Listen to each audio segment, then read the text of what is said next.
जाता है कि आदि कवि वाल्मीकि जी ही इस कलयुग में गोस्वामी तुलसीदास जी के रूप में जन्मे और उन्होंने मानव जाति के उद्धार के लिए संवत 1631 में रामचरितमानस की कथा का आरंभ किया। गोस्वामी जी स्वयं कहते हैं कि 4 वेद, 18 पुराण और सभी शास्त्रों को पढ़ने का फल आपको रामचरितमानस से मिल जाता है। राम जी की कथा सबसे पहले शिव जी माता पार्वती को सुनाते हैं।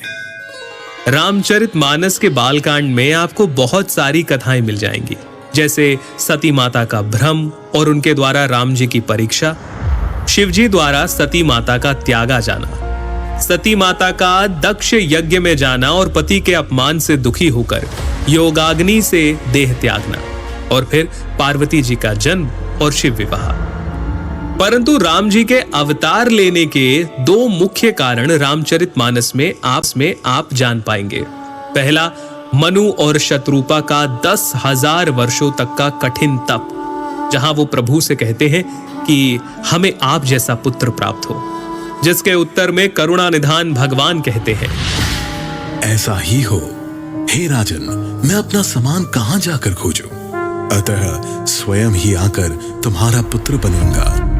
और दूसरा कारण नारद मुनि का भगवान विष्णु को दिया गया श्राप। तुमने मुझे ठगा है, अतः अपने किए का फल अवश्य पाओगे।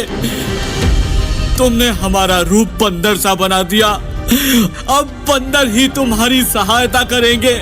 तुमने मेरा बड़ा आहित किया है, इसलिए तुम्हें भी स्त्री वियोग में दुखोगे।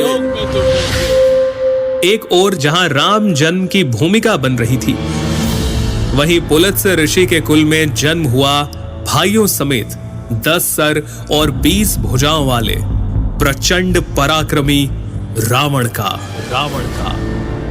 रावण और उसके भाइयों ने ब्रह्मा जी की तपस्या कर उनसे वरदान मांगा। रावण ने कहा, हे जगदीश्वर, वानर और मानव, इन 2 जातियों को छोड़कर हम किसी के मारे ना मरे। और कुंभकर्ण सरस्वती जी के प्रभाव के चलते इंद्रासन के स्थान पर निद्रासन का वर मांग बैठे, और विभीषण ने प्रभु चरणों में निष्काम प्रेम का वरदान मांगा। चलिए आगे बढ़ते हैं और आते हैं राजा दशरथ पर, जिन्हें ग्लानि थी कि उन्हें कोई पुत्र नहीं था।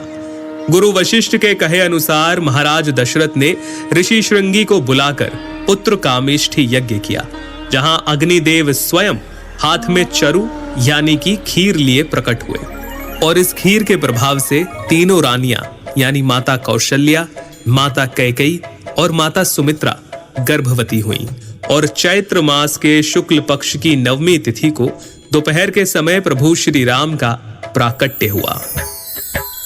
9वीं तिथि मधुमास पुनीता,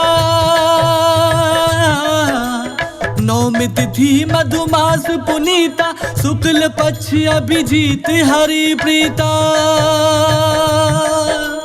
मध्य दिवस अति शीत न घामा, पावन काल लोक विश्रामा। राम सिया राम बोलो, राम सिया राम बोलो, राम सिया राम बोलो राम। इसके आगे क्या क्या हुआ, प्रभु ने क्या क्या लीलाएं की, हम आपको जरूर बताएंगे, लेकिन उसके लिए सुनते रहिए